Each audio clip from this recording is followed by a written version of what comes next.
Kapatid, wait lang. Bago mo i-scroll ito, pakinggan mo muna yung sasabihin ko.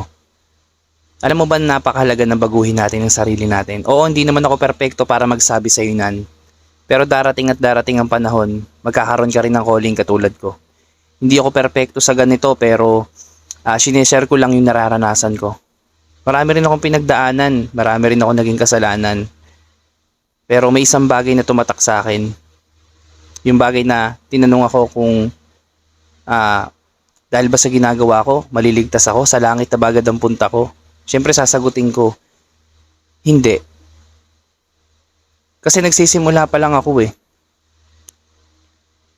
Pero napatunayan ko sa sarili ko na kailangan at mas pinili ko o pipiliin ko mas maging mabuti na lang kaysa gawin yung mga dati kong ginagawa. Lahat naman ng tao hindi perpekto, nakagawa ng kasalanan eh.